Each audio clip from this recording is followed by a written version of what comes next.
और अब बात लोकसभा के 7वें और अंतिम चरण की। लोकसभा चुनाव को लेकर जहां सियासी पारा हाई है, तो वहीं हीट वेव का जो अटैक है वो भी लोगों को परेशान कर रहा है। आखिरी चरण के आते आते अब नेताओं के लिए भी थकाऊ और बोझिल ये चरण होने लगा है।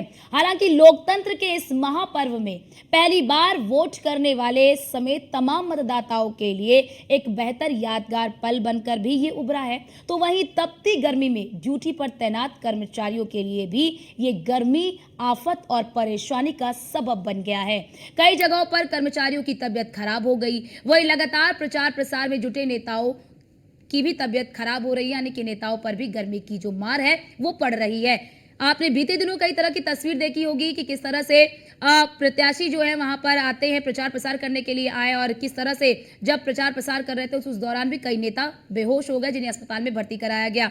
इससे पहले भी आपने देखा होगा कि किस तरह से चुनाव प्रचार यानी कि साफ तौर पर चुनाव में जो चुनाव की ड्यूटी में जो कर्मचारी तैनात हैं उनकी भी तबीयत साफ तौर पर खराब नजर आ रही है। तो अब ऐसे में एक बड़ी समस्या न केवल चुनाव आयोग के सामने बल्कि राजनीतिक पार्टियों के सामने भी है कि वोटिंग परसेंटेज को बढ़ाना, क्योंकि अब गर्मी ने भीषण रूप ले लिया है और इस तपती गर्मी में मतदाताओं को घर से बाहर निकालना अब ये चले को दांत तले दबाने के बराबर हो जाएगा। तो अब ऐसे में 7वां चरण है, आखिरी चरण है, और इस आखिरी चरण में क्या वोटिंग परसेंटेज को बढ़ाना एक बड़ी चुनौती चुनाव आयोग के सामने। और ऐसे में क्या कुछ तैयारी की गई है मतदाताओं के लिए, क्योंकि प्रचार तो खत्म हो चुका है लेकिन अब बारी है मतदान की। आप देख भी रहे होंगे कि कई जिलों में, कई राज्यों में हीट वेव को लेकर red alert, yellow alert, orange alert जारी कर दिया गया है। और मौसम विभाग की ओर से तो यह भी कहा जा रहा है कि अगर आपको कोई काम ना हो तो 1 बजे से लेकर 4 बजे तक आप घरों से बाहर मत निकलिए, क्योंकि इस वक्त नौ तपा चल रहा है और जिसके कारण जो है कि लू के कारण लोग बीमार पड़ रहे हैं। तो आप देखते भी होंगे कि दोपहर के समय में सड़कों पर सन्नाटा होता है, लोग अपने घरों में रहने को मजबूर होते हैं। आप देखते होंगे कि सड़कों पर, बाजारों में किस तरह का सन्नाटा पसरा होता है।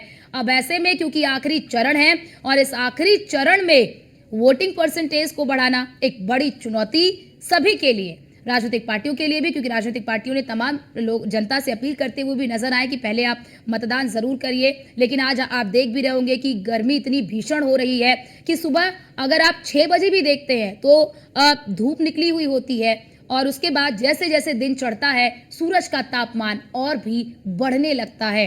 अब ऐसे में 7वां चरण है, आखिरी चरण है, तो इस आखिरी चरण में चुनौतियां तो वैसे बहुत सारी हैं, लेकिन सबसे बड़ी चुनौती मतदाताओं को घर से निकालकर मतदान केंद्रों तक लाना, मतदाताओं को मतदान केंद्र तक आने के लिए प्रेरित करना, ये एक बड़ी चुनौती है चुनाव आयोग के लिए भी। हालांकि तमाम तैयारियां की गई हैं। आप देखते भी होंगे कि मतदान केंद्रों पर पानी की व्यवस्था हो, कूलर की व्यवस्था हो, लेकिन इतनी भीषण गर्मी हो रही है जहां पर हर व्यवस्था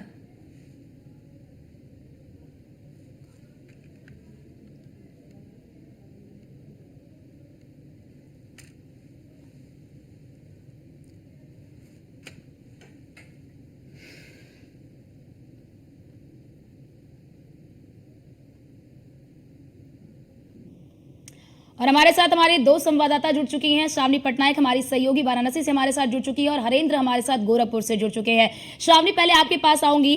वाराणसी की बात कर ले तो क्योंकि देखिए तेज धूप हो रही है, भीषण गर्मी ने अपना भीषण रूप धारण कर लिया है, यहाँ पर क्या कुछ तैयारी आप देख पा रही हैं?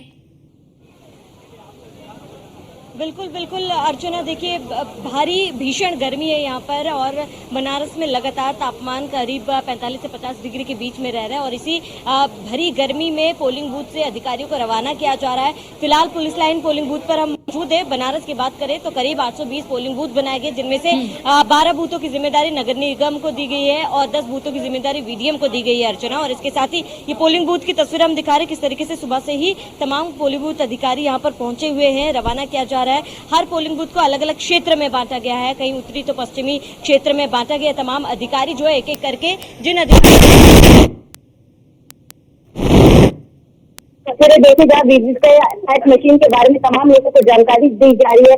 तमाम अधिकारी मौके पर मौजूद है और किसी भी तरीके की कोई भी कोताही बरती ना जाए, इसका खास ध्यान रखा जा रहा है। किसी भी तरीके की कोई लापरवाही ना हो। सुरक्षा व्यवस्था भी यहाँ पर जी। कड़ी कर दी गई है, चाक चौबंद कर दी गई है। और धूप की बात करें अर्चना, यहाँ पर गर्मी बहुत ज्यादा है। गर्मी बहुत ज्यादा है और ऐसे में जगह जगह पर जो है पानी की व्यवस्था की गई है लोगों के लिए, क्योंकि भरी दोपहरी में सभी को रवाना किया जा रहा है। और यहाँ पर हम थोड़ा सा पीछे देखें तो आप देख सकते हैं पानी की टैंकर लगी हुई है, जहाँ पर जो तमाम अधिकारी है यहाँ पर पहुंच के पानी ले रहे हैं, सेवन काफी ज्यादा जरूरी हो जाता है। और इसके साथ ही हजारों की संख्या में पोलिंग बूथ से अधिकारी को रवाना किया जा रहा है ताकि उनकी ड्यूटी लगाई जाए। सभी को अपने अपने क्षेत्र की जानकारी दी जा रही है। और थोड़ा सा अगर हम आगे जाए अर्चना, आपको ये तस्वीरें भी दिखा रहे हैं जहाँ पर वीवीपैट मशीन जो है वो बंद हो चुकी है और ये तस्वीरें आपको दिखा रहे हैं बूथ से, जहाँ पर थोड़ी देर में तमाम अधिकारी को ट्रेनिंग दी जा रही है फिलहाल और रवाना कर दिया जाएगा। भीषण गर्मी है अर्चना, इसी तरह की तस्वीरें भी हम आपको दिखाएंगे कि गर्मी को लेकर क्या कुछ व्यवस्था है, क्योंकि जहाँ पर हम मौजूद है पानी की व्यवस्था तो की जा रही है लोगों के लिए। और ये तस्वीरें देखिए, अलग अलग बॉक्सेस जो है यहाँ पर रखे गए जिसमें वीवीपैट मशीन रखा जाएगा। ये वाराणसी उत्तरी की है, क्योंकि एक क्षेत्र जो है उत्तरी के लिए, यहाँ पर वाराणसी उत्तर क्षेत्र के लिए जो पोलिंग बूथ है वहाँ से अधिकारी को रवाना किया जा रहा है। और इसके साथ ही थोड़ी देर में तमाम अधिकारी भी यहाँ पर पहुंचेंगे। अर्चना, हम बात करने की कोशिश करेंगे कि यहाँ पर क्या कुछ व्यवस्था है। जी अर्चना। बिल्कुल बिल्कुल श्रावणी, आप भी अपना बहुत ख्याल रखिए। इतनी भीषण धूप में आप भी खड़ी हैं और तमाम जानकारी दर्शकों तक पहुंचा रही हैं। आपके पास लौटते हैं हरेंद्र, बात गोरखपुर की कर ले तो गोरखपुर में फिलहाल टेम्परेचर क्या है? और क्योंकि अब गर्मी ने भीषण रूप धारण कर लिया, ऐसे में मतदाताओं को मतदान केंद्र तक लाना कितनी बड़ी चुनौती?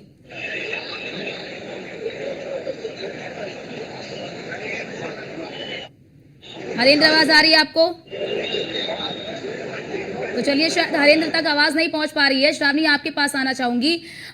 गर्मी तो है ही, लेकिन इसके साथ ही श्रावणी, वाराणसी में और क्या अन्य चुनौतियां आप देख रही हैं? पहली तो ये कि मतदाता को मतदान केंद्र तक लाना, और अन्य क्या कुछ चुनौतियां आप देख रही हैं फिलहाल वाराणसी में?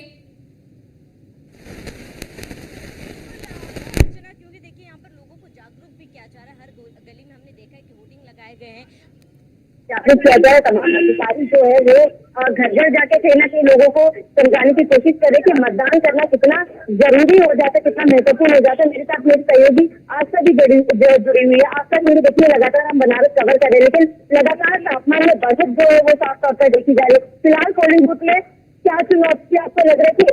इस वक्त जो तमाम अधिकारी जो रवाना है वो जो है फेस कर रहे हैं, और इसके साथ ही जो मतदाता कल पहुंचेंगे उनको कितनी कड़ी जो है जिम्मेदारी, या फिर यूं कहे कि कड़ी धूप में उनको मतदान करने के लिए पहुंचना पड़ रहा है, क्या वो फेस कर रहे हैं? जिस तरीके से अभी हम लोग खुद यहाँ पर खड़े हैं और गर्मियों का सामना पूरी तरीके से कर रहे हैं, लेकिन यहाँ की जो व्यवस्थाएं हैं उन व्यवस्थाओं को देख करके लग रहा है कि सारी कोशिश की गई है, क्योंकि पानी के टैंकर भी यहाँ पर मंगवाए गए हैं। और जगह जगह पोलिंग बूथ की अगर बात की जाए तो मतदाताओं के लिए सबसे ज्यादा मुश्किल रहेगी कि 11 बजे से लेकर के 5 बजे तक का उनको वो पोलिंग बूथ पर जाएंगे, क्योंकि लगातार जिस तरीके से धूप है, 45 डिग्री का पारा बढ़ा हुआ है, तो यकीनन ये सारी चीजें जो है कहीं ना कहीं फेस करनी पड़ेगी। अब सवाल ये है कि अधिकारियों ने या यहाँ पर जो चुनाव अधिकारी हैं उन्होंने किस तरीके से यहाँ पर व्यवस्था की है ताकि लोग अगर आए मतदान करने तो उनको पोलिंग बूथ के भीतर ही जो है धूप का सामना ना करना पड़े। तो इन सारी चीजों को देख करके लग रहा है कि चीजें जो है वो अंडर कंट्रोल हैं और चीजों को उस तरीके से व्यवस्थित किया जा रहा है ताकि जो वहाँ पर अगर वोट जितने भी अधिकारी बैठेंगे अंदर, जो सारी इस वोटिंग की प्रक्रिया को पूरा कराएंगे और इसी के साथ जो वहाँ पर मतदान करने आएंगे तो उनको सारी चीजों को देखते हुए व्यवस्थाएं उस तरीके से दिखती हुई नजर आ रही हैं। बिल्कुल अर्चना, देखिए गर्मी के लिहाज से तो व्यवस्था चाक चौबंद, सुरक्षा को लेकर भी सुरक्षा कड़ी है यहाँ पे। जी अर्चना। बिल्कुल।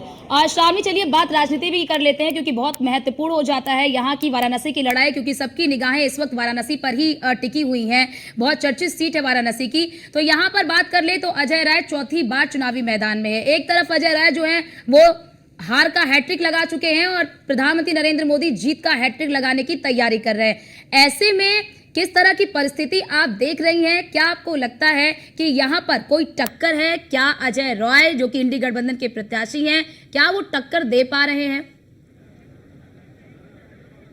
बिल्कुल अर्चना, देखिए चुनौती इस बार कड़ी है, क्योंकि एक तरफ जहां प्रधानमंत्री नरेंद्र मोदी बनारस से लड़ रहे हैं, वहीं दूसरी ओर अजय राय है। गठबंधन जो है वो बना हुआ है सपा और कांग्रेस के बीच में। कहीं ना कहीं इस बार अगर वोटरों की बात की जाए, साइलेंट वोटर्स है, लेकिन विकास और रोजगार ये दो महत्वपूर्ण मुद्दे हैं जो लोग जिसके आधार पर इस बार बनारस में वोट करेंगे। अगर बनारस की राजनीति की बात की जाए, इस बार का चुनाव अर्चना काफी ज्यादा अलग है, अलग कई मायनों में, क्योंकि देखिए पहले की चुनावों की बात कर ली जाए तो पहले करीब 43 से 80 50 तक जो है प्रत्याशी मैदान में उतरते हैं, लेकिन इस बार केवल 8 प्रत्याशी है।